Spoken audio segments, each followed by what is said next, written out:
Bueno, buenas tardes a todos y a todas. Lo primero que quiero hacer es comentaros lo que va a ser el plan del día, si esto funciona. Pues lo primero que quiero es comentaros un poco cuál es el plan del día de hoy, ¿vale? Para que me podáis seguir cuál va a ser la estructura de la charla. Primero os hablaré del proyecto Airbnb y en concreto con las familias latinas que han participado en este proyecto, residentes en California. Posterior os hablaré de todos los siguientes puntos del proyecto CESDM. Empezaré por la evaluación que hemos hecho, el análisis que hemos hecho de la intervención temprana en las zonas rurales y de bajos recursos de Estados Unidos. Posterior os hablaré de la importancia de las intervenciones basadas en la evidencia y os comentaré un poco brevemente sobre el modelo Denver, el modelo ESDM. Y finalizaré explicándoos las aplicaciones que estamos desarrollando dentro del proyecto CESDM, ¿vale? Bueno, pues empezando por el primer punto, el proyecto Airbnb es un proyecto de una red de investigación, de intervención para niños con autismo. En concreto, se centra en las intervenciones conductuales. Cuando digo intervenciones conductuales, no me refiero a ningún modelo, sino me refiero a intervención no farmacológica, ¿vale? Entonces, dentro del proyecto Airbnb o de la red de investigación, hay diferentes proyectos. El que os voy a comentar hoy es el proyecto Mind the Gap. Y bueno, el primer objetivo que tiene la red de investigación en sí es de atender y ver cómo podemos ayudar a las comunidades o a los grupos minoritarios dentro de Estados Unidos, ya que el problema que aquí se señala es que se ha visto, según la literatura científica y de diferentes investigaciones que estudian el acceso de diagnóstico y de intervención de familias que tienen una persona con autismo, es que esos grupos minoritarios, familias latinas, afroamericanas y otros grupos minoritarios, no acceden igual a los recursos de diagnóstico temprano y de intervención temprana. Entonces, visto que este es el problema, el Mind the Gap, uno de los primeros pasos que da para investigar y buscar soluciones es identificar cuáles son esas barreras y facilitadores en acceso a los servicios, ¿vale? Entonces, para abordar esto y llegar a luego tener un objetivo de poder implementar una intervención que supere estas barreras, empezamos por identificar, como he dicho, con un método cualitativo, que son los focus group. Entonces, lo que partimos es de juntar a esas familias, a esas personas que pertenecen a esos diferentes grupos. Se han hecho focus group por todo Estados Unidos, en diferentes estados, con diferentes grupos minoritarios que se han identificado para que se puedan hacer grupos exclusivos de estas comunidades y se puedan identificar esas barreras y esos facilitadores que son exclusivos de esos grupos, ¿vale? Entonces, en concreto, lo que os voy a contar hoy, dentro de todos los grupos que se han hecho, solo os hablaré de dos focus groups que se hicieron aquí en California con familias latinas residentes en California. En concreto, en el UC Davis, aquí mismo en el Mind Institute, con 6 familias latinas y otras 6 familias latinas con los colaboradores del UCLA. Entonces, dentro de también, incluso con estos dos grupos, hemos analizado muchísima información. Hoy solo os voy a resumir la parte que tenemos más analizada, que son los temas de barreras, facilitadores y recomendaciones que hacen las mismas familias, ¿vale? Entonces, sobre barreras, esto es un resumen muy importante, pero de los puntos que más se han repetido en estas entrevistas y en estas reuniones, ¿vale? Entonces, sobre barreras, el primer punto es que las familias identifican que incluso en estas fechas en las que estamos hoy en día, que hay tanta investigación, muchos profesionales, sobre todo los de atención primaria, siguen no estando suficientemente informados, como pueden ser los pediatras, que son los que ven a todos los niños, informados de cuáles son los signos tempranos del autismo para que ese diagnóstico ocurra de una forma temprana. Luego, una cosa muy repetida en las barreras es que hay una dificultad en navegar el sistema de intervención temprana, que es muy importante y notable. Por ello tenemos recursos como el Mind, tenemos el Centro de Recursos en el Mind para ayudar a las familias, pero aún así muchas veces no saben que existen estos recursos y la navegación es muy difícil. Entonces esto es algo que se repite mucho. Y luego en este caso, para las familias latinas, a veces hay una barrera que es la misma barrera lingüística, donde no se pueden expresar bien, dependen de un traductor, a veces el traductor no les entiende lo que ellos querían decir o lo que el profesional está diciendo no lo acaban de transmitir bien. Entonces a veces eso también genera otra barrera añadida a todas las demás que ellos están sufriendo, ¿vale? Respecto a facilitadores, que serían aquellos puntos que ayudarían acceso al diagnóstico, ayudarían acceso a los servicios de intervención de calidad, lo que nos cuentan es que una cosa que parece muy de perogrullo, pero que es muy repetido, es que esa perseverancia y proactividad por parte de las familias, de que aunque el primer pediatra me diga que no pasa nada, que es una imaginación mía, voy a segunda opinión, tercera opinión, cuarta opinión, y soy proactivo y busco una solución que considere que me pueda ayudar más a mí y a mi familia, es uno de los puntos que es muy repetido y que la gente y las familias nos dicen que les ha servido y que posiblemente haya ayudado a conseguir el diagnóstico más temprano. Otro punto muy importante en el proceso, sobre todo cuando ya el diagnóstico ha ocurrido, es el apoyo de familias que tienen experiencia, que ya han tenido un caso parecido, y que son esos apoyos a familias de otras familias con experiencia que les ayudan a navegar en los servicios de cara a acceder a servicios de mayor calidad o apoyo a la familia, etc. Y luego los recursos de información que ya se empiezan a desarrollar en español. Por ejemplo, en el mismo Mind Institute, en la página web, también se ha desarrollado una sección que es todo sobre recursos en español, que os aconsejo a los que no lo conozcáis que lo podéis chequear. Y luego el tercer punto, el tercer bloque que os comento son recomendaciones. Aquellas recomendaciones que las familias comentan que sería bueno que esto se hiciera, que no se está haciendo, ¿vale? De cara a que se facilite un mejor servicio. Por ejemplo, el primero es que, bueno, pues en la línea de lo anterior, es que los profesionales, sobre todo aquellos que están en la primera línea, en la atención primaria, se formen en autismo, que estén capacitados. Luego lo conectaremos con los otros proyectos que os voy a hablar. También un punto muy importante de lo que hablaremos hoy es que recomiendan que haya una capacitación, una formación a los propios padres, a las propias familias, y luego que se hagan campañas de información. Esto nos llamó la atención a los investigadores, que os decían que consideran que sería muy útil que se utilizaran no solo redes sociales, incluso televisión, radio, todo aquello que llega a las familias para educar a la sociedad.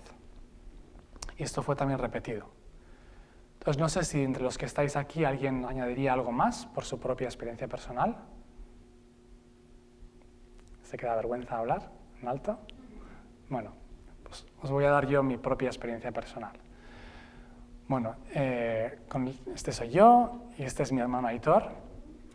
Deciros que bueno, tengo una experiencia personal, además de ser profesional del autismo, también soy familiar de una persona con autismo, que es mi hermano. Y bueno, ahora me emociono un poco. Decir que es una persona que es la que más me ha enseñado en todo este tiempo. Aunque esto lo he hablado muchas veces, siempre parece que aún no le toca a la parte personal.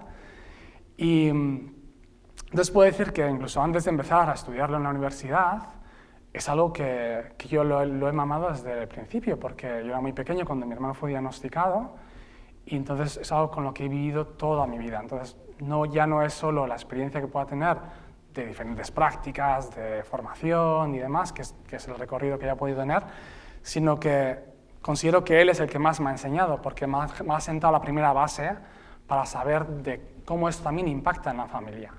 Entonces mi hermano nació siendo pequeño para la edad gestacional y además de bajo peso. A pesar de ello se empezó a recuperar muy bien por la lactancia materna, pero a los 9 meses tuvo una encefalitis. Y posterior a la encefalitis hay un antes y un después muy claro. Dejó de mirar a los ojos, aunque se le hablara al cambiar el pañal y demás, no hacía nunca caso, se pasaba mucho tiempo mirándose a la mano, el balbuceo del bebé de 9 meses se perdió totalmente y pasó a ser algo totalmente monótono, como algo así como el y entonces este era el ruido constante que hacía cuando estaba jugando con sus juguetes. Los juegos eran siempre totalmente repetitivos, alinear coches, ver cómo se giraban todas las ruedas a la vez, o sea, un cuadro muy clásico.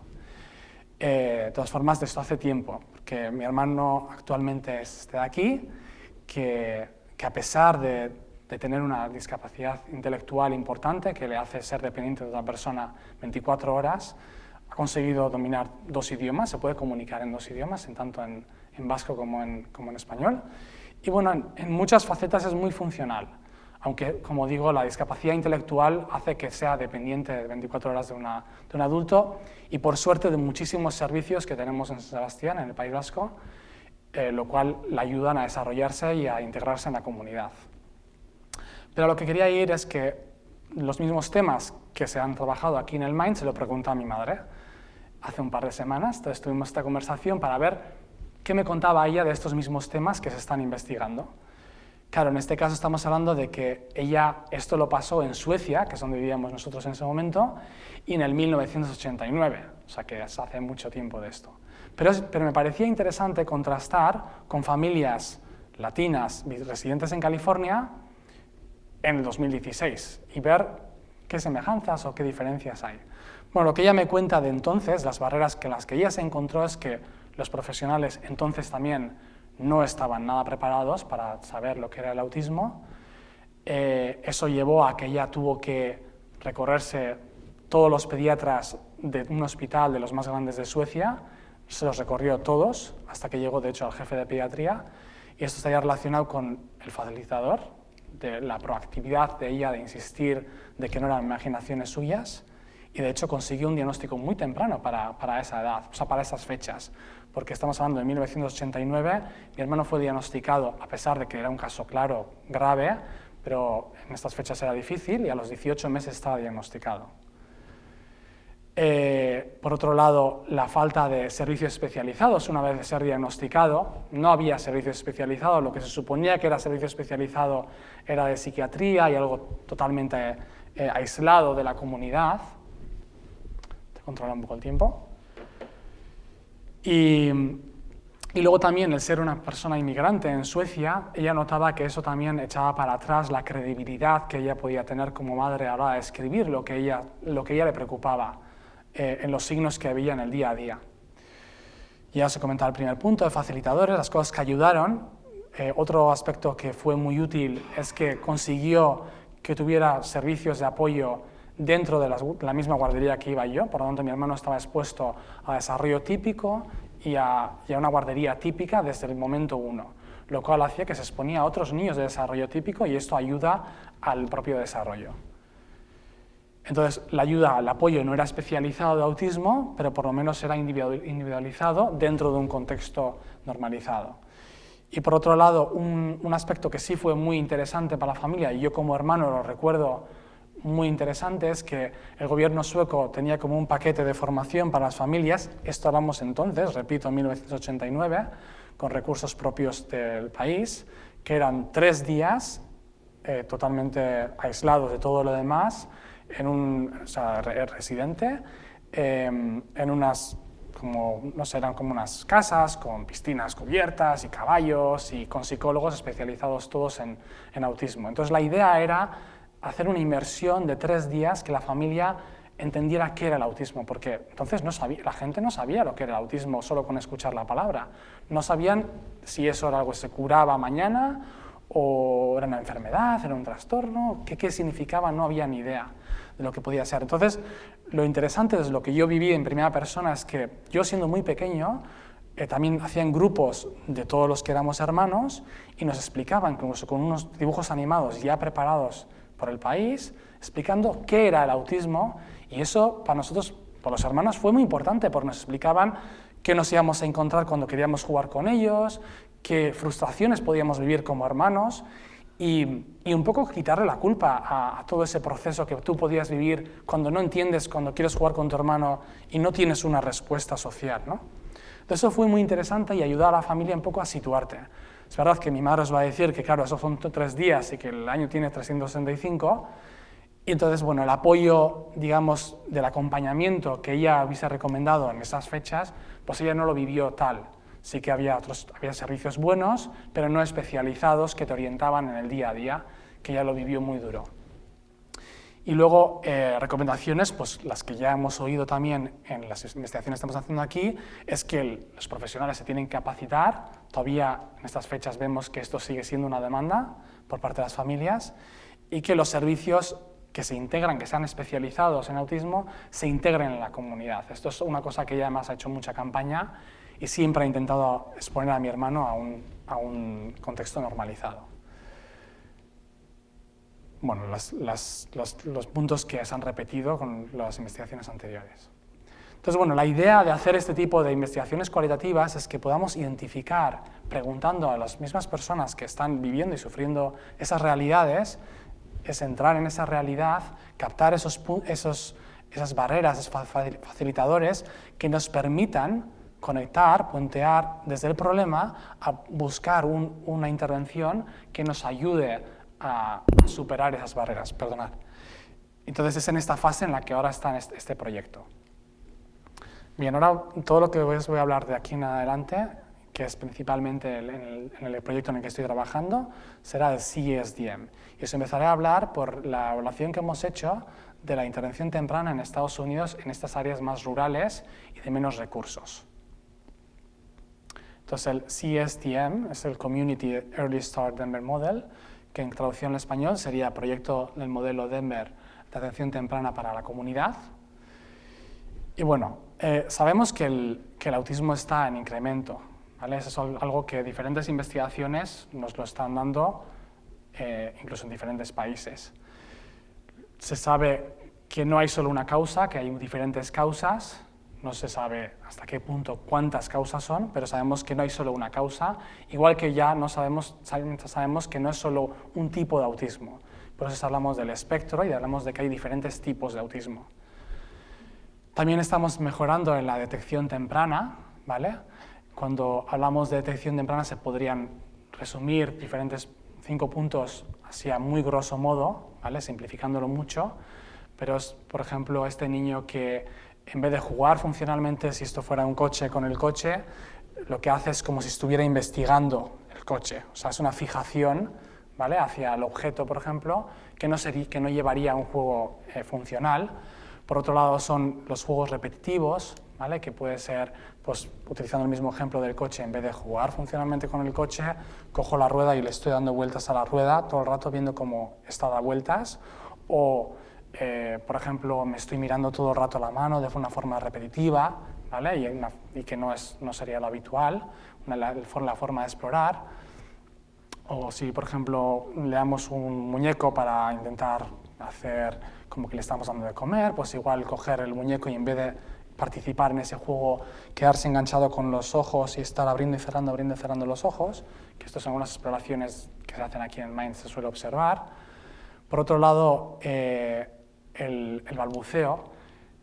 Cuando escuchamos con un niño que no tiene ningún tipo de balbuceo, que está muy, muy callado, o que este balbuceo es muy monótono, como es el ejemplo que os he puesto antes de mi hermano, o que el balbuceo ha empezado, pero de repente desaparece. Porque esta forma regresiva que pensábamos antes que en el autismo era como un porcentaje pequeño, ahora sabemos que no es tan marginal este tipo de desarrollos que llevan a un proceso regresivo, sino que pensamos que incluso puede ser mayoritario, por lo que se ve. Porque al final tenemos que pensar que es una patología del neurodesarrollo y lo que sabemos que en esta franja de los primeros 3 años de vida no siempre se presentan los síntomas en la misma edad. Se presentan en puntos diferentes, en casos diferentes, en todo este espectro que estamos hablando, y como es algo del desarrollo, ocurre en momentos diferentes, en diferentes casos. También cuando hay una inexpresividad emocional, de expresar la alegría y que ésta sea dirigida a la persona que tiene enfrente, sino que si se puede reír, pero se está riendo mirando el juguete, no comparte nada, y no hay una expresividad diversa de las diferentes emociones. Que un niño pequeño, por ejemplo, de 2 años, está constantemente compartiendo y expresando diferentes emociones, ¿verdad? Y también ese desinterés por las personas que les rodean, entonces tiende más a ir a lo suyo. Si es que va a lo suyo, es que le gusta jugar a su manera. Cuando escuchamos este tipo de descripciones por parte de la familia es cuando nos podemos empezar a preocupar.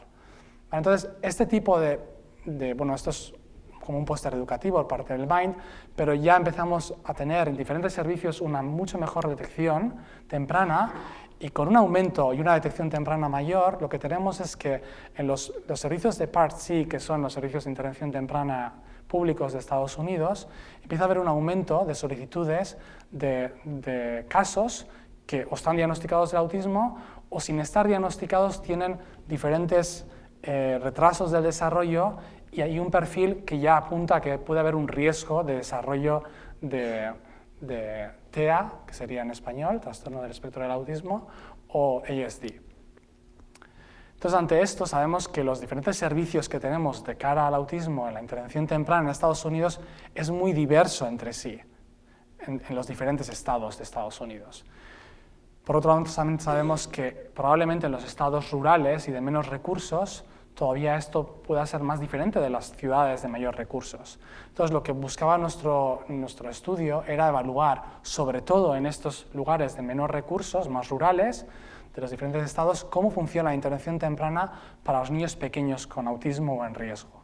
Entonces, lo que hicimos fue adaptar un cuestionario online, lo administramos en 7 estados diferentes de Estados Unidos, y los participantes lo hicimos por un sistema nominativo, de forma que contactábamos primero con los que coordinan el servicio de Part C de esa zona, ellos nos nominaban y contactábamos con los que administraban las agencias de intervención temprana, estos mismos nos nominaban los terapeutas, los que ya van a llevar la intervención a las familias, y ellos nos nominaban a familias. De esta forma teníamos participantes de los 4 niveles de la administración y de los que reciben, los que son clientes o receptores de la intervención.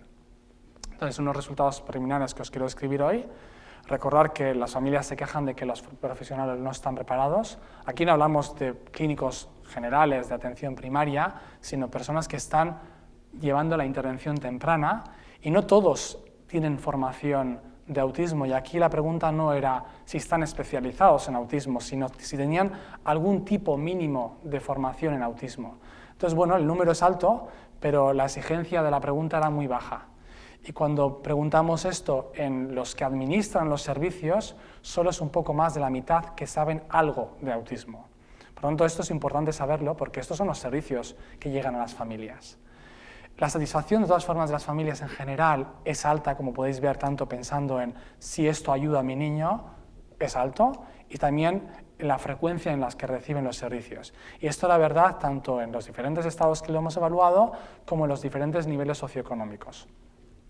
Pero cuando esto lo preguntamos, lo estratificamos en familias que reciben, además, en ese paquete de intervención, los que reciben formación para los padres frente a los que no reciben ninguna formación para los padres, vemos que los datos son muy diferentes. Y es interesante ver que aquellas familias que no están satisfechas con los servicios coinciden con aquellas que no reciben ningún tipo de formación para los padres. Y esto es interesante de cara a diseñar la intervención temprana. Entonces, preguntando a los diferentes niveles qué tipo de formación para los padres están ofreciendo, esto lo diferenciamos en 2 grupos, en 2 tipos de formación. Una formación genérica, que puede ser simplemente darles unos panfletos para que tengan una información educativa sobre qué es el autismo, ¿vale? Sería algo muy genérico. O hablaríamos de una formación ya de mucha calidad, que sería lo que se conoce como el parent coaching, donde ya estás enseñando el cómo haces esa intervención, ¿vale? Entonces, dividiendo en estos 2 tipos de formación a los padres, los de la parte más administrativa nos dicen que sí, que esto se está haciendo y que, bueno, que por lo menos en alrededor del 80% creen que se está dando esta calidad de parent coaching, de alta calidad. Bueno, los terapeutas no discriminan mucho, no es significativo, de hecho, la diferencia, pero, bueno, algo menos, sobre todo en la de alta calidad. Lo interesante es cuando preguntamos a las familias qué es lo que están ellos recibiendo, y cuando, sobre todo, lo enfocamos en cuánto están recibiendo de esta alta calidad de formación hacia los padres, y veis que esto sí es llamativo y es significativo, la diferencia respecto a lo que están diciendo los demás que se debería estar recibiendo. Entonces hay que matizar qué es formación hacia los padres y qué es de alta calidad. Entonces, también les preguntamos sobre la intensidad de los servicios, Y bueno, lo dividimos, según los resultados que obtenimos, en 3 grupos diferentes. Los que recibían 6 horas al mes o menos, que más o menos en este caso hay bastante de acuerdo. Los que reciben 6 horas, o entre 6 horas y 15 horas, y los que reciben 15 horas o más. Y en estos resultados lo que más nos llamaba la atención, además de las diferentes discrepancias que hay, es que las familias nos estaban diciendo que estaban recibiendo más intensidad que lo que decía la parte administrativa. Y esto nos llama la atención porque nuestra hipótesis era que en todo caso los de la parte administrativa nos dirían que reciben más intensidad que lo que luego al final llega, a las familias. Entonces lo que hicimos, que ya os lo he adelantado un poco, fue dividirlo a todas estas familias participantes entre sus recursos económicos propios, que en este caso es importante matizar que no debería importar porque estamos hablando de servicios públicos, entonces no depende del recurso de la familia que están recibiendo. Pero queríamos entender esta discrepancia entre lo que nosotros podíamos hipotetizar y lo que nos estaban diciendo las familias. Entonces los dividimos entre las familias que tenían mayor recursos y menos, cogiendo como división $50.000 anuales de ingresos. Entonces aquellas familias que no llegan a este ingreso de nada por debajo son las que nos están dando, o nos están reportando que están recibiendo la menor intensidad de servicio, es decir, 6 horas o menos al mes. Cuando esto lo miramos para las familias que tienen mayor recursos, vemos que son las que están recibiendo la mayor intensidad de recurso. ¿Cómo lo entendemos? Entendemos que, aunque nosotros hablamos del Part C, de la intervención temprana que estaban recibiendo, posiblemente lo que nos terminaron de contar fue, o de contestar, fue que nos estaban dando todas las horas que estaban recibiendo, incluso aquello que estaban ellos complementando con sus propios recursos. Porque cuando esto lo comparamos con la información que nos han dado los terapeutas, que son los que van a domicilio a dar esta intervención, vemos que veis que coincide mucho con las familias de bajos recursos que reciben lo que públicamente se ofrece, ¿vale? Entonces vemos, por lo tanto, que la intensidad que se ofrece a una mitad de la población que los participantes que hemos evaluado es de 6 horas al mes o menos. También nos preguntamos qué tipo de calidad hay en la intervención que se está dando. Y bueno, pensando en calidad me refiero a si en los modelos que se están utilizando en intervención se utiliza algún tipo de criterio de si está basado en la evidencia científica o no está basado. Y vemos que no hay este criterio porque se utiliza tanto los basados en la evidencia como los que no tienen ninguna evidencia de que la intervención funcione o no funcione. Entonces, de aquí paso a comentar el siguiente punto, ¿vale? Y voy a hablar de por qué es importante hablar de evidencia científica. Y no sé si alguien quiere animarse ahora que estamos más avanzados en comentar por qué creéis que es importante que una intervención tenga algún tipo de evidencia científica.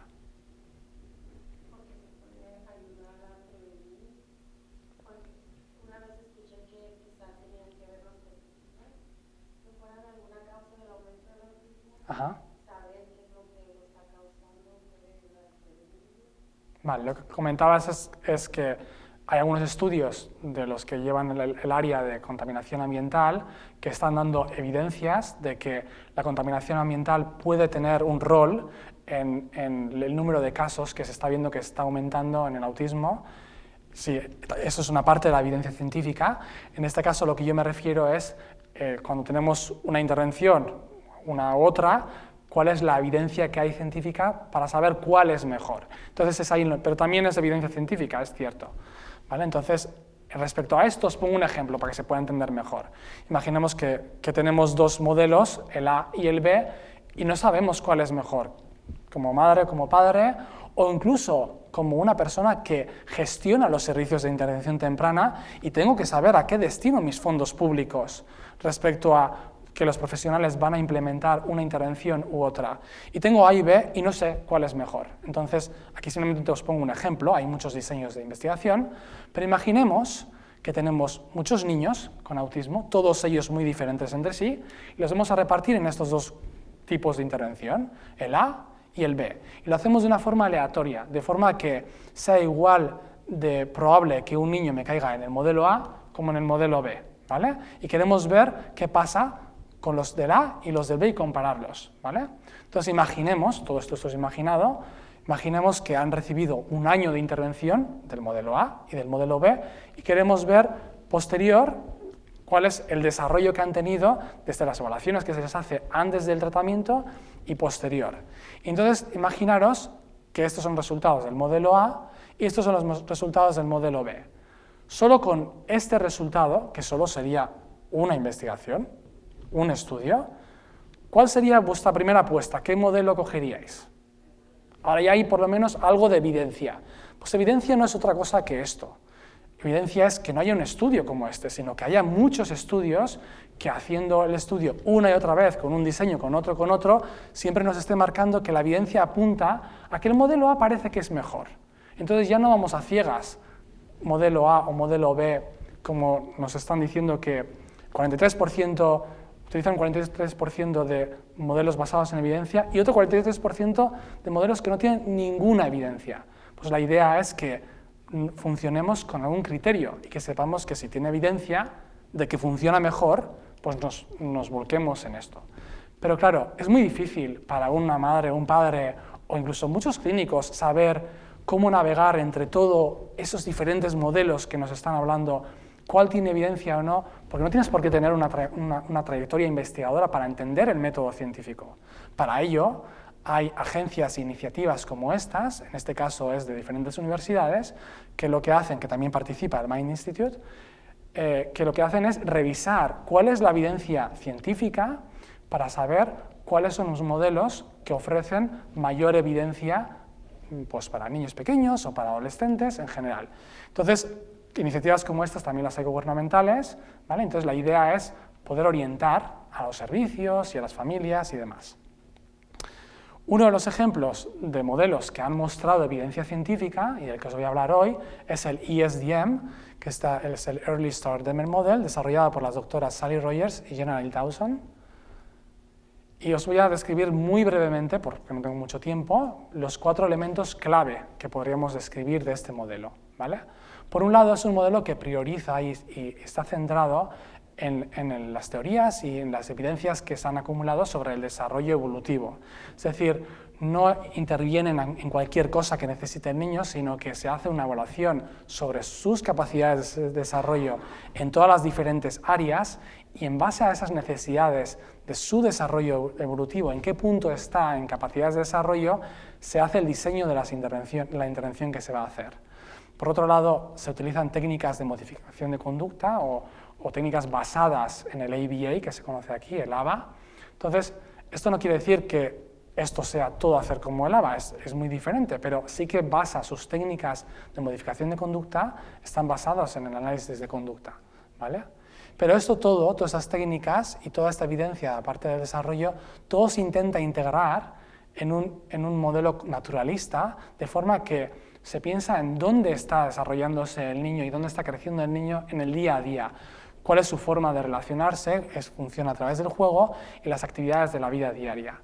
Y por otro lado, hay un acento muy importante a la hora de integrar todos los 3 puntos anteriores, en que toda la intervención esté puesto en el acento entre la interacción conjunta en juegos y rutinas, donde pongo esto como ejemplo porque es un punto muy importante, el posicionamiento del cara a cara, es decir, que busques esa interacción, no es lo igual hablarle a un niño así, coge el coche, o si yo me pongo abajo y estoy cogiendo el juguete y estamos buscando el que se genere una interacción. Entonces, son los puntos claves del modelo Denver. Una de las evidencias que ha mostrado el modelo en uno de los ensayos clínicos más citados de los diferentes estudios que se han hecho con el modelo es el de Dawson de 2010, y en este estudio lo que hicieron fue comparar el modelo Denver, que serían las líneas en azul, con la intervención que se estaba dando en la comunidad, porque no puedes no dar intervención para comparar, no doy intervención y doy el modelo Denver y ver qué pasa, porque no sería ético. Entonces lo que se hace es comparar con lo que se está dando en la intervención comunitaria. Y se demostró en este estudio que los niños que habían recibido el modelo Denver tenían un desarrollo a nivel intelectual, desarrollo cognitivo general mejor, significativo, y lo mismo en lenguaje, ¿vale? Entonces, aquí quiero hacer una pausa. ¿Y por qué creéis que es tan importante que hablemos de intervención temprana? que muchos pediatras cuando dicen, ya veremos qué pasa, me meto mucho con ellos porque son los que están en primera fila, porque algunos lo hacen muy bien. Tampoco quiero decir que todos lo hagan mal, pero quiero decir, cuando hay esta discusión con los que están en primera línea, a veces pueden ser profesores, en general, los que ven a todos los niños, y dicen, a ver qué pasa, vamos a esperar. Pero eso les digo, no, pero la intención de la intención temprana es empezar antes, a veces incluso con la idea preventiva, si no la llamaríamos intervención tardía. Y la idea de temprano es porque es entonces cuando el cerebro está más activo y está más receptivo al cambio. Hay tanta actividad cerebral en los primeros años de vida que lo que se calcula en ese crecimiento de los primeros años y en el desarrollo cerebral de todas esas neuronas que están conectándose, imaginaros como muchos cables, se consideran que hay unos 40.000 sinapsis, que sinapsis son esas conexiones que hacen las neuronas para hablar entre sí y generar una red que genere una función para que yo pueda hablar, pueda caminar o saltar, o entender lo que me dicen, o entender todo ese mundo social que me rodea. ¿Vale?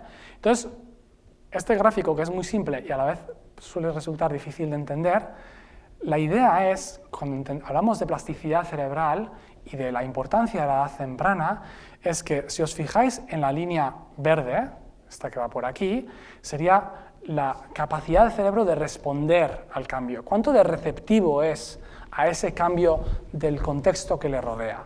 ¿Vale? Entonces vemos que los primeros años de vida es cuando más receptivo es y luego va bajando. ¿Por qué? Porque la idea del cerebro es especializarse a aquello que le rodea. Cuando ya llevan 10 años, se supone que ya se ha especializado a aquello que le va a rodear más o menos el resto de su vida. La plasticidad cerebral nunca desaparece, pero sí que desciende. Y eso tiene que ver y hace un efecto en que nuestro esfuerzo como terapeutas en generar cambio va en aumento. Cuanto más edad, siempre podemos generar cambio, pero es limitado y según qué funciones, igual nunca hasta a un punto que nos gustaría y que podríamos alcanzar en edades más tempranas. Entonces son como las dos caras de la misma moneda. ¿Vale? No sé si lo he llegado a explicar bien. ¿Se ha entendido más o menos? ¿Sí? Bueno, entonces la idea es que cuando hablamos de intervención temprana sí estamos hablando de hacer un efecto en el desarrollo del cerebro. ¿Por qué? Porque pensar si un niño tiene, por el trastorno cerebral que tiene de desarrollo, tiene un punto o una iniciativa innata de solo fijarse en los objetos, de llevar a unas conductas repetitivas que constantemente le puedan llevar horas y horas a hacer el mismo juego con los mismos juguetes y los mismos objetos, el entrenamiento que también está recibiendo ese cerebro en desarrollo es esto. Y si le dejas a sus anchas, puede estar haciendo filas de coche, y voy al autismo clásico porque es el que es más fácil de visualizar para la mayoría, que no es representativo de todos los casos, pero al final lo que va a estar viendo en su día a día y lo que se va a estar entrenándose es hacer filas de coches y a que esto sea repetitivo. Entonces, por eso tenemos que intervenir y conseguir entrenar, exponer ese cerebro al cara a cara, cuando hay toda esta actividad, ¿vale? Y digo el cara a cara como lo que quiero decir realmente es esa interacción social, para que el cerebro se entrene, y literalmente se entrene, a entender toda esta información que nos dan todos estos minimúsculos que ofrecen muchísima información social, que es muy compleja. Como de forma genética innata tenemos la habilidad de interpretarlo, no nos damos cuenta. Y el desarrollo típico de un niño, que por ejemplo, clásico ejemplo de un niño de 10 meses, que está jugando con su coche en la mesa y está viendo a ver qué pasa si cojo el coche y lo tiro. Y me han dicho que no lo haga, pero voy a ver qué pasa si lo hago por segunda vez. No lo tiran mirando al coche, lo tiran mirándote a ti, a ver qué pasa. No lo tires, y sonríe y lo tira. Y estás testeando y experimentando qué pasa cuando yo tiro el coche. Y lo hago 5 veces, aunque me digan que no, porque está haciendo ese experimento social. Los niños con autismo no lo hacen. Harán la fila de coches y no va a practicar, no va a entrenar socialmente. Por eso tenemos que ayudarlos a que el cerebro se haga más social.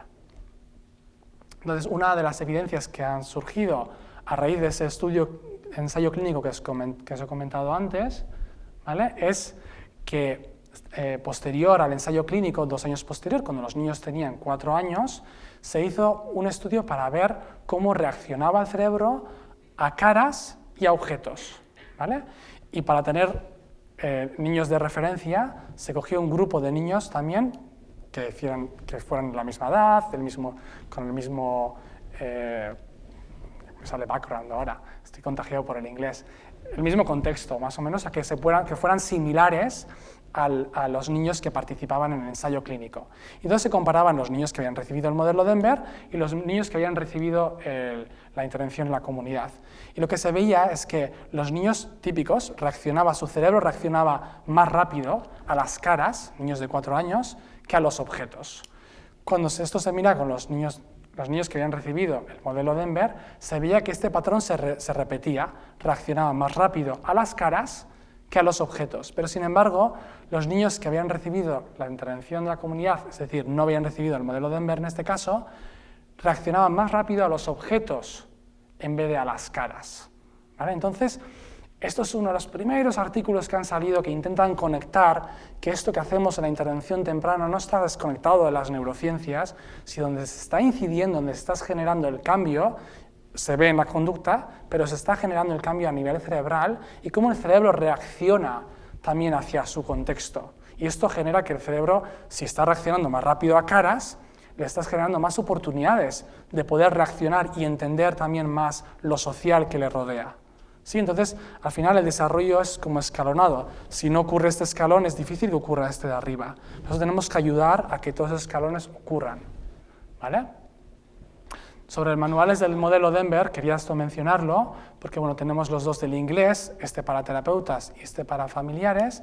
Existe uno traducido ya y publicado, que es el de terapeutas, que es el modelo Denver de atención temprana para niños pequeños con autismo, y que sepáis que se está traduciendo en este momento el que es para padres, ¿vale? O sea, está en proceso de traducción y es un proyecto que ya está en marcha. Bien, entonces, cuando hablamos de esto y esto lo debatimos de por qué con las evidencias que se han logrado a nivel de laboratorio en contextos como este del MIND, con todos nuestros recursos, y se demuestran estas evidencias, ¿cómo puede ser que esto no llegue a donde llegan los servicios de todas las familias? Y es que es muy difícil estos modelos que son tan exigentes, donde la evidencia se muestra con terapeutas y gente muy formada en el modelo, que es muy fiel al modelo, y no hace un batiburrillo de diferentes modelos, con pocas horas, con pocos recursos. Entonces, claro, la crítica que se nos hacen a los investigadores es que, bien, este modelo sí que ha mostrado evidencia, pero es que llevar esto a la realidad, al mundo real, es muy difícil, porque no contamos con esos recursos que contáis en el mundo más académico universitario. Entonces, la idea de nuestro laboratorio es hacer un trabajo colaborativo con la comunidad y poder generar un modelo adaptado que pueda llegar a la comunidad, que realmente sea viable, ¿vale? Pero basado en lo que ya ha mostrado en evidencias, ¿vale? Entonces, esto me lleva al último punto, que es que las aplicaciones que estamos desarrollando dentro del proyecto CSDM, que lo que intenta es abordar, puentear las evidencias que estamos consiguiendo desde el mundo más académico o más investigador para que pueda llegar estoy controlando el tiempo, que creo que voy bien, que pueda llegar al mundo más real y donde están todas las familias, independientemente de si están viviendo en una zona muy rural o una ciudad con muchos recursos, ¿vale? Entonces, el proyecto parte de la idea de adaptar el modelo Denver, que ha mostrado ya evidencia, para que sea viable en la comunidad. De ahí que se llame CSDM, ¿vale? El proyecto está dirigido por las doctoras Sally Rogers y August Steimer. Entonces, también dentro de esa investigación que hicimos de analizar cómo funcionaba la intervención temprana y qué nos lo contaban las familias, también quisimos investigar cuál era el acceso en estas zonas, vuelvo a recordaros, en Estados Unidos sí, pero en Estados Unidos de zonas rurales y de menos recursos. Queríamos saber si las familias tenían un acceso real a Internet. Vemos que el 87% tienen acceso tanto vía de teléfono móvil, o celular, creo que es más habitual decir aquí, como en Internet de su casa.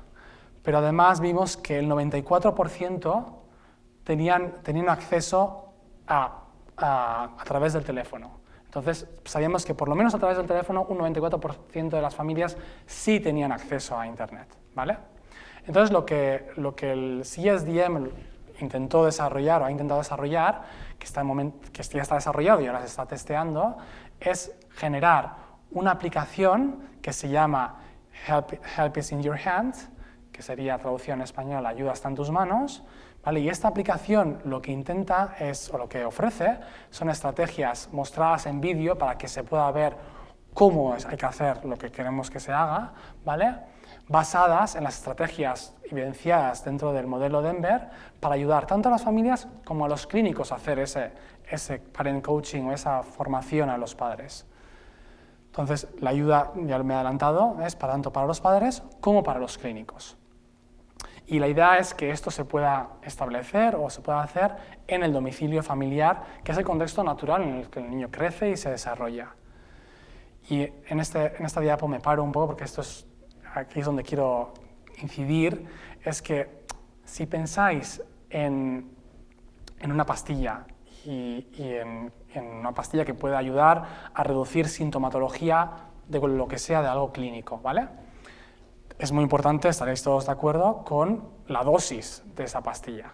Puede que si me tomo una pastilla entera me pueda hacer un poco de efecto, igual si me tomo 2 me hace mucho efecto, y si me tomo media no consigue hacer el efecto que deseo. Bien, pues cuando pensamos en dosis, en este caso en intervención temprana, la idea que nosotros tenemos es que si esto se integra en las actividades de la vida diaria, familiar, en las rutinas, y las estrategias de intervención temprana las integramos cuando bañas al niño, cuando le lees un libro, cuando le cambias el pañal, cuando le das de comer, que son actividades que ocurren de forma repetida y todos los días, si esto ocurre de forma tan repetida y se enseña que se utilicen estas actividades con las estrategias que aprendemos de la intervención temprana evidenciada, estamos aumentando esta dosis, ¿vale? Entonces, ya no dependemos tanto de cuánto es el nivel de intensidad de los servicios de esa zona rural en la que yo vivo, ¿vale? ¿Se entiende este concepto de dosis? Entonces, también sabemos que las familias entre sí son muy diferentes y también sabemos que pueden vivir en sitios y en domicilios muy diferentes. Por tanto, si pensamos en que el lugar de intervención es el domicilio, el ideal, y que las familias, o la familia y sobre todo los padres, son los coterapeutas de estos que van a hacer la intervención, porque son los que conviven con el niño, es muy importante que tengamos alguna herramienta también para medir en qué punto de partida están cuando empiezan una intervención temprana y saber cuáles son sus áreas de necesidad. Entonces, para ello hemos creado esta escala o esta herramienta, que es el Q-HOPE. HOPE sería esperanza traducido del inglés, y sería el Questionnaire for Home Observation for Parents and Providers in Early Intervention, traducido al español, cuestionario de observación del domicilio para padres y clínicos en intervención temprana. ¿Vale? Entonces, con esta herramienta lo que pretendemos es que se pueda evaluar las características tanto del contexto familiar como del domicilio y que esas características que puedan estimular el desarrollo temprano y facilitar la intervención, sobre todo pensando en estos niños que tienen un perfil o de riesgo diagnosticado de autismo, ¿vale? Entonces sería todas estas actividades que ocurren en el día a día, evaluar en cómo están ocurriendo ya antes de que empiece la intervención, ¿vale?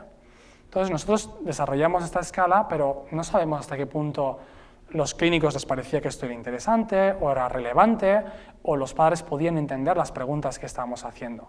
Entonces, para ello, hicimos una primera fase cualitativa con otros 2 focus group, uno con 5 familias, sobre todo principalmente de nivel socioeconómico bajo, y que tenían un niño pequeño con autismo, y por otro lado, 6 clínicos o terapeutas que tenían experiencia tratando a niños pequeños con autismo.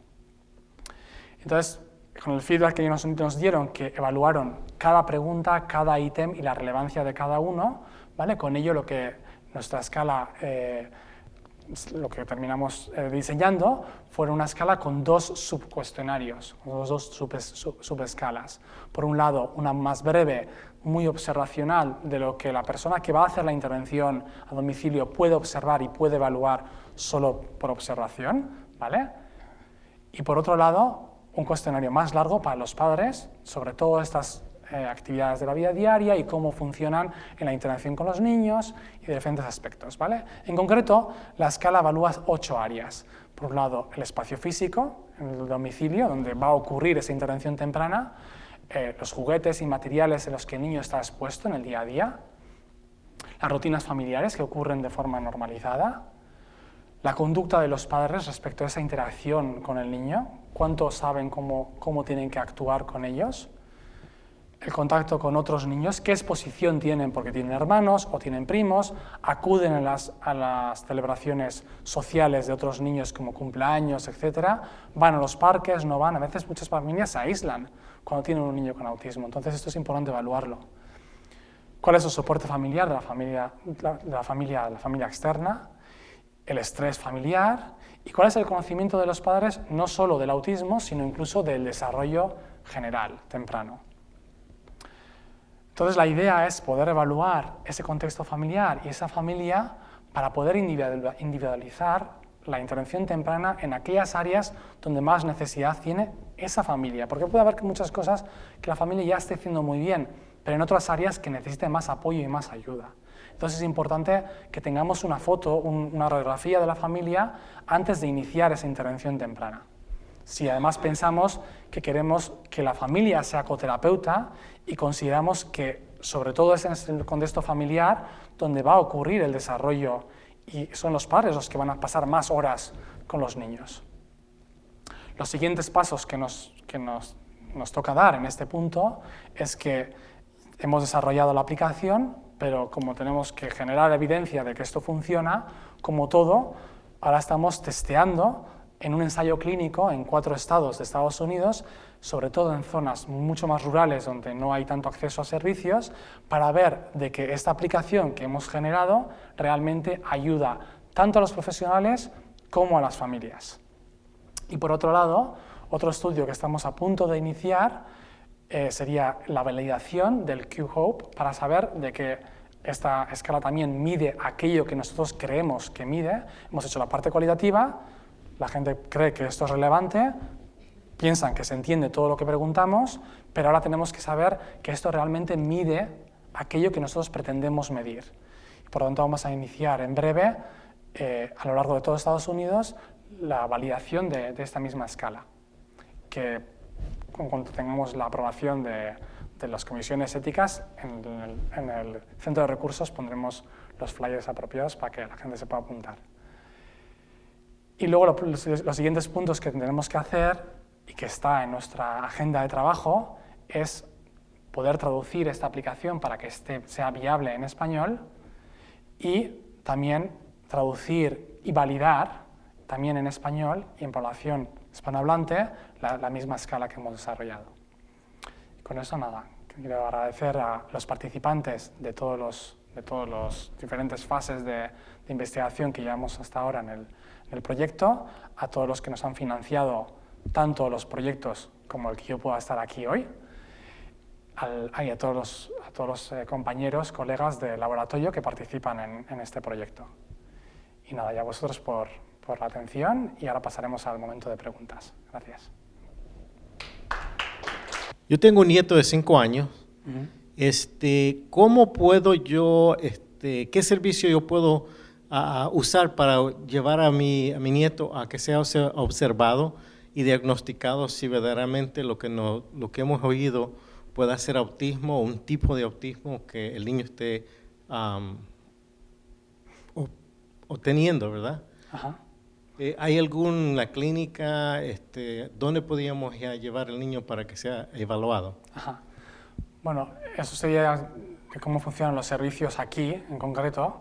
Entonces, lo primero que yo os aconsejaría, porque entiendo que entonces no ha tenido una evaluación, ni siquiera tiene un diagnóstico, lo primero que tendríais que hacer es ir a centros, por ejemplo, como tenemos aquí en el Mind Institute, que os ofrecerían, dependiendo de dónde vivís, porque los servicios varían en función de dónde se vive y a qué centro de evaluación deberíais de ir. Yo al no vivir aquí no conozco tanto los servicios de cara a la comunidad de la navegación, aunque lo estudiemos, luego de cara a orientar a las familias no es el trabajo que yo estoy haciendo, pero los centros que tenemos aquí en el Mind se dedican justo a ello y hasta donde yo os puedo decir, sé que los centros regionales son los que hacen este tipo de evaluaciones, pero no obstante, para saber qué centro regional habría que ir o a qué servicio habría que acudir, porque a partir de los 3 años sé que todo se canaliza a través de los servicios escolares. Entonces tendréis que saber qué servicios os corresponderían, porque hay evaluaciones que se hacen desde la escuela y evaluaciones que se hacen fuera de la escuela, por ejemplo los centros regionales, pero puedo que no os lo pueda decir yo igual de bien porque no me dedico a la atención, sino me dedico a investigar, entonces no estoy tan familiarizado con el sistema aquí. Pero sé que los servicios que tenemos aquí en el Centro de Recursos, el MIND, justo ofrecen orientación en todo este tipo de servicios, a dónde tenéis que acudir. Yo quiero hacerle una pregunta. ¿Qué tanto le afecta a los niños que desde temprana edad no les dieron un diagnóstico y en las escuelas no les dan la ayuda que ellos necesitan? Yo tengo, bueno, varias mamás que tienen los niños y primero les decían que sí, ya después que no. Pero al final de cuentas, las niñas tienen como unos 18 o como a los 14 años. Entonces, la pregunta es, ¿ellas llegaron al límite de crisis nerviosas o cosas así? ¿Es porque no les dieron la ayuda que ellos necesitaban en las escuelas o qué fue lo que pasó ahí? ¿O qué tanto les perjudica a un niño que tiene y no le dan la ayuda que necesitan tanto en las escuelas? Pues más que nada en las escuelas, ¿no? También nosotros depende de los niños, pero vamos viendo, cada papá va viendo en el desarrollo del niño. Pero si en las escuelas les dan como por ejemplo, la misma educación, los ponen en un grupo regular y les dan la misma educación a los niños, algo pasa ahí. No sé si usted me entiende la pregunta. Sí, ya la he entendido. Lo que pasa es que la respuesta a esa pregunta no es tan sencilla como puede parecer, porque no se hacen investigaciones, como he dicho, porque no serían éticos. A estos niños les vamos a privar de cualquier tipo de intervención temprana, no les damos intervención, y a estos les damos intervención, y a ver qué pasa con los que no le hemos dado intervención. Éticamente eso no se puede hacer, por lo tanto eso no está investigado como tal. Sabemos que la intervención temprana beneficia. Lo que no creo que merece la pena cuando ya hemos llegado a una edad, por ejemplo, de adolescentes, pensar qué habría pasado si hubiésemos hecho una intervención temprana, porque eso ya ha pasado. Entonces lo que es importante es saber servicios especializados para esa edad evolutiva, personas que estén especializados tanto en el autismo como en el autismo, en este caso, en la edad evolutiva adolescente, porque cada fase de desarrollo tiene sus particularidades y sus dificultades. Por ejemplo, la adolescencia es una explosión hormonal, también para los que tienen un desarrollo típico, y por lo tanto es habitual que haya muchos trastornos conductuales que ocurren en ese periodo evolutivo. Y es porque hay una bomba a nivel cerebral de hormonas, que esto, si encima lo juntamos con diferentes trastornos psiquiátricos que puedan haber, que también es habitual que los niños que hayan podido obtener menos servicios y menos intervenciones en edades tempranas, lo que sí que está descrito es que suelen presentar en edades adultas o en edades adolescentes mayor comorbilidad. Comorbilidad significa que ocurren más trastornos, no solo uno, sino más trastornos psiquiátricos a la vez, ¿vale? Entonces es más frecuente que haya pues, más problemas de ansiedad, más problemas de adaptarse por ejemplo, a ir al supermercado y tener fobias o miedos a sitios donde hay mucha gente. Entonces ocurren como, digamos, que se acumulan el saco de diferentes trastornos y de dificultad funcional adaptada al día a día y al medio, se puede acumular más porque no se ha entrenado, no se ha facilitado esa ayuda a poder adaptarse al día a día. Pero como he dicho, la plasticidad cerebral nunca se acaba. La persona que está jubilada y tiene sus 70 años también tiene la capacidad de aprender. Entonces la plasticidad cerebral siempre hay, y siempre hay posibilidad de intervenir, y siempre hay posibilidad de convertir que esa persona se le pueda ayudar a que sea mucho más funcional y que parte de esa sintomatología que pueda presentar de cara a aspectos psiquiátricos, de ansiedad o de dificultades que le puedan llevar a esa adaptación, se puedan reducir y se puedan mejorar. Cuanto más ayude a todas las personas que le rodean a hacer ese 660 grados alrededor de la persona, que entonces estamos hablando de dónde pasa su día a día esta persona. En el colegio, pues, tanto las personas del colegio como los familiares, que estén formados en todo aquello que tiene que ver con el perfil de esa persona. Cada niño con autismo o cada persona adulto es muy diferente entre sí, entonces hay que saber cuál es el caso. Por eso no tengo una respuesta ideal para el caso en concreto, porque no conozco el caso, pero es la mejor respuesta que se me puede ocurrir. A mí me fascinó su exposición y todo lo que dijo. Somos intérpretes y nos ayuda bastante a lo que dijo.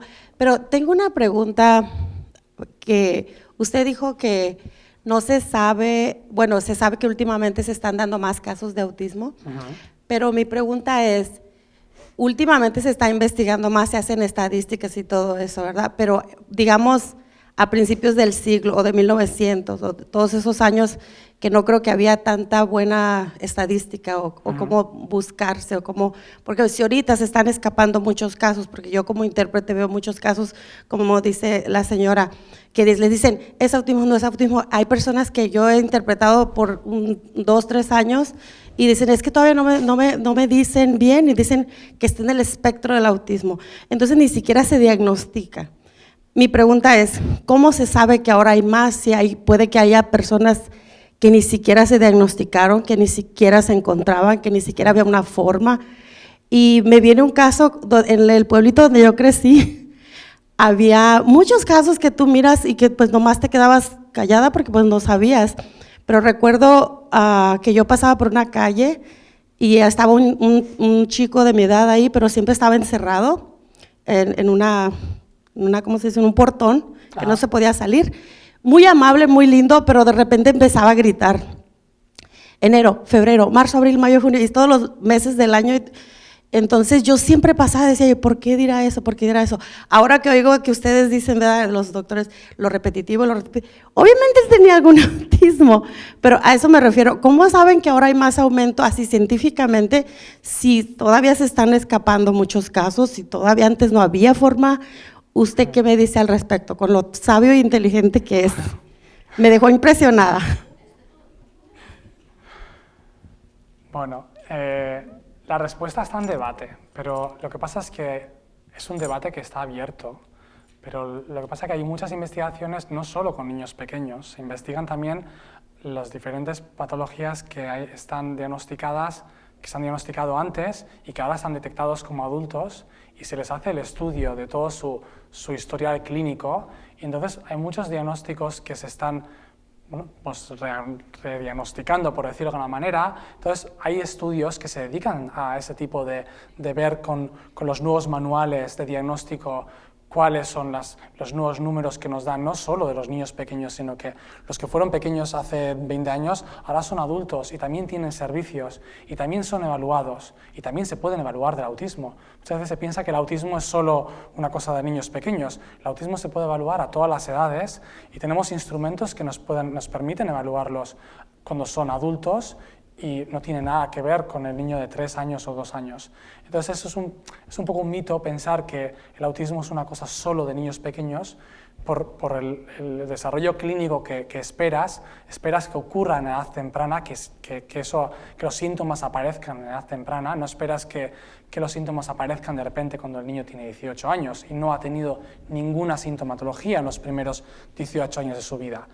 Eso no sería el caso, pero puede que porque vive en un pueblo remoto donde nadie entiende de autismo y nadie sabe diagnosticarlo y nadie lo ha evaluado, pero llegan a poder tener los profesionales o el conocimiento para poder evaluarlo cuando esta persona tiene 23 años y se puede evaluar y se puede diagnosticar. Por lo tanto, como esas posibilidades existen, hay investigaciones que lo que hacen es contrastar las diferentes prevalencias que han habido de casos de diferentes patologías que luego van cambiando y entonces ven, antes teníamos muchos de este tipo que ahora han pasado a esta otra etiqueta, ¿cuántos explicamos de los que han pasado de aquí a allí que los estamos llamando simplemente de otra manera? Entonces de ahí empiezas a hacer restas y sumas, matemáticas mucho más complejas que esas, pero la idea es que ahí empiezas a sacar que más allá de hacer esas restas y sumas de esos casos que los llamábamos simplemente de otra manera, se les ponía otra etiqueta psiquiátrica, además de esos casos, se ve que hay más patología del neurodesarrollo, por lo que parece, y sobre todo más casos de autismo. ¿Cuál es la causa? No lo sabemos. Sabemos que hay causas genéticas y sabemos que hay causas medioambientales. Hay muchos estudios que estudian la interacción entre ambas, pero también hay otros tipos de casos también. Hay un estudio que se puedan hacer, como usted acaba de decir. La escuela hace un estudio, ellos pueden dar un decir, sí el niño tiene autismo. Alta California o un grupo hace el estudio y dice no tiene autismo. Hay un estudio que se haga que los dos grupos se pueda ver que sí hay autismo o no hay un estudio. No se está entendiendo muy bien la pregunta. O sea, la escuela dice que hace un estudio al niño y dice que el niño tiene autismo. Entonces, van y Alta California hace al mismo niño el estudio y Alta California dice que no tiene autismo. O los doctores. ¿Sí? Es ahí donde se están confundiendo a las mamás, pues. En mi caso no, porque claramente se diagnosticó y se diagnosticó. Pero las mamás sí están pasando por esas cosas. Entonces, ¿qué es lo que se puede hacer? Debe de haber un estudio que hagan tanto Alta California, los doctores o la escuela, para que no confundan a los papás. Sí, ahora sí que entiendo. Cuando querías decir el estudio, una evaluación al niño, ¿no? Que le hagan una evaluación en este servicio, le hacen otra evaluación en este servicio y terminan con conclusiones diferentes. En uno le hacen diagnóstico y en el otro no. Entonces, el primer estudio que os he explicado al principio, el AIR-B, en ese estudio lo que estamos haciendo es identificar este tipo de discrepancias que llevan a que los diagnósticos se retrasen. Y una de las conclusiones que se están sacando es que muchos profesionales que están llevando este tipo de diagnósticos no están preparados, no tienen formación suficiente en el autismo, entonces puede que tienes un niño que realmente tiene autismo, pero el profesional que está haciendo esa evaluación no está formado, no tiene la suficiente información, y el otro que le están haciendo el diagnóstico tienen más formación o más recursos para poder hacer ese diagnóstico o esa evaluación. Entonces, hay este tipo de estudios más comunitarios, que es decir, que los investigadores van al terreno real de juego de la comunidad e intentan desglosar los sistemas para saber qué es lo que está pasando para que algunos servicios no estén funcionando bien para las familias, los diagnósticos no ocurran temprano y la intervención no llegue de calidad según la evidencia que ha mostrado para qué tipo de cosas hay que hacer para una intervención especializada en autismo. Entonces, es ese tipo de investigaciones o estudios que se están haciendo en la comunidad para saber qué es lo que hay que hacer para que todas las familias reciban ese diagnóstico sin que les mareen de un lado para otro y que les diagnostiquen en la primera consulta que se esté haciendo. Entonces, se está haciendo investigaciones para saber qué hay que cambiar en el sistema para que eso no impacte en las familias la falta de formación, por ejemplo, de los profesionales, que sería solo un punto. ¿Sí?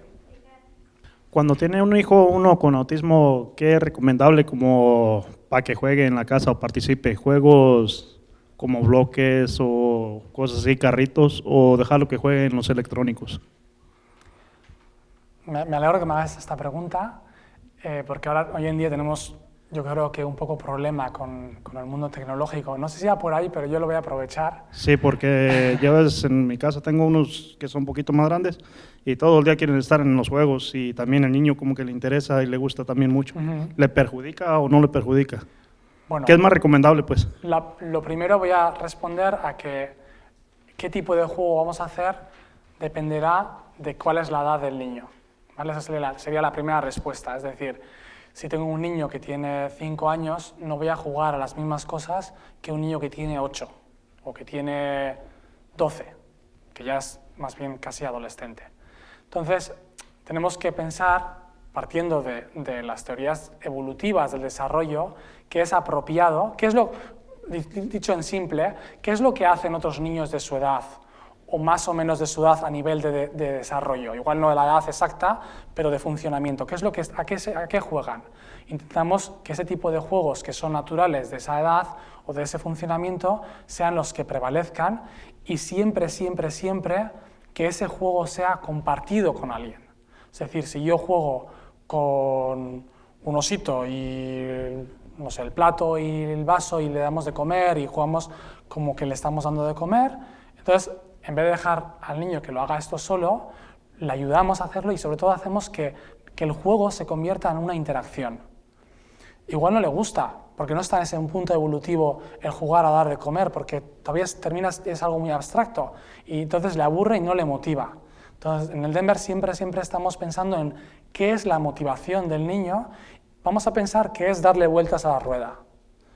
Bueno, vamos a darle las vueltas a la rueda, vamos a empezar a dárselo juntos. Y entonces yo igual quiero que, lo que yo quiero que hagas realmente no es que des vueltas a la rueda, es que hagamos con el coche así y hagamos ¡brum! Pero entonces igual lo que hago es ayudarte a que hagas y me imites a hacer este juego funcional y luego cuando lo haces, como refuerzo no te doy una galleta, sino cojo y hacemos un poco el juego que a ti te guste. Pero lo vamos trasladando a un juego que sea más funcional y adaptado, pero buscando, metiéndonos en el modo de juego que tiene el niño para que desde ahí, que nosotros nos tenemos que adaptar, no podemos pedirle al niño que se adapte, nosotros podamos ir desde ahí trasladándolo a un juego, en paso a paso, a un juego más funcional, buscando aquellos puntos que más le pueden motivar. Bien, yendo a la segunda parte de la pregunta, de que ahora estamos envueltos en un mundo tecnológico y hay demasiadas horas delante de pantallas, tablets, móviles, ordenadores, es muy habitual, niños con autismo, sin autismo, que muchos padres utilicen sus móviles como cuidadores del niño. No tengo tiempo, estoy a 1000 cosas, toma el móvil, entretente.